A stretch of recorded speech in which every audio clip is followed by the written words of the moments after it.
காலங்காலம் கிட்டத்தட்ட 1300 ஆண்டுகளாக இது பயன்படுத்தப்பட்டு வருது. ஆகவே இந்த சொல்லிலிருந்து உங்களை விடுவிக்கிறேன். இந்த சொல்லின் வழியாக நீங்க நினைக்கிறோம் இது ஒரு சொல் தானே, கதவு மாதிரி ஒரு சொல்லு, சட்டம் மாதிரி ஒரு சொல்லு, பேனா மாதிரி ஒரு சொல்லு, பேப்பர் மாதிரி ஒரு சொல்லு நீங்க நினைக்கிறீங்க. அந்த சொல்லும் காலனி என்கிற சொல்லும் ஒன்றா? அந்த சொல்லும் சேரி என்ற சொல்லும் ஒன்றா?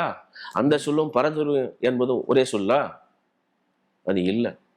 ஆக எல்லாரும் இன்னொரு விதமா என்ன சொல்றாங்க, காலனி என்பது வெள்ளைக்காரர்கள் வந்தபடிதான் வந்தது. அதான் நான் சொன்னேன், காலனி நாடுகள்னா அது அவங்க பெருமிதமா தானே சொல்றாங்க காலனிங்கிறத. உண்மை. நீங்க உங்க இந்தியா எவ்வளவு ஜாதிய வன்மம் நிறைந்த சமூகம் என்பதற்கு உதாரணம். இப்ப சென்னையிலே சொல்றாங்க, சென்னையில நூற்றுக்கணக்கான காலனிகள் இருக்கு, அங்க ஜாதி இதே சொல் பொருந்துகிறதா? பொருந்தாது.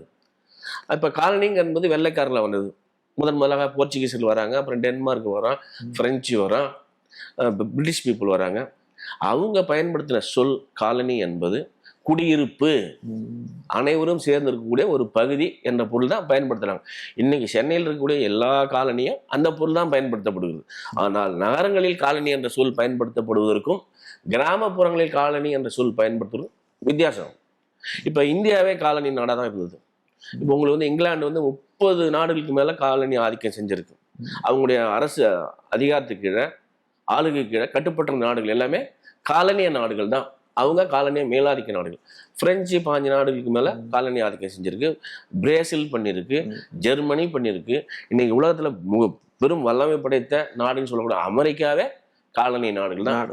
இப்ப காலனி எங்களுக்கு இல்லை அப்படின்னா, இல்ல காலனி எங்களெல்லாம் தாழ்த்தப்பட்ட பட்டியலின மக்களை காலனி வாசிகள் என்று சொன்னால், இங்கிலாந்து கீழே இந்தியா காலனி நடந்தது அப்படின்னு பார்த்தா, இந்தியாவில் வாழ்கிற அல்லது வாழ்ந்த அனைவருமே பட்டியலின மக்கள் என்றுதான் அர்த்தமாகிறது.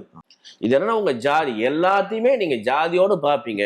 ஒரு காலனி குடியிருப்பு பகுதியை கூட நீங்க ஜாதியா பாக்குறீங்க, அந்த ஜாதிக்குரிய பண்பாடா பாக்குறீங்க.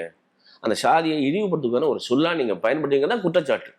இது சமூகம் செஞ்ச மிகப்பெரிய குற்றச்சாட்டு. இந்த குற்றச்சாட்டு எங்க தொடங்குன்னா, உங்களுக்கு 11ஆம் நூற்றாண்டு இந்த இழிவுகள் தொடங்கு.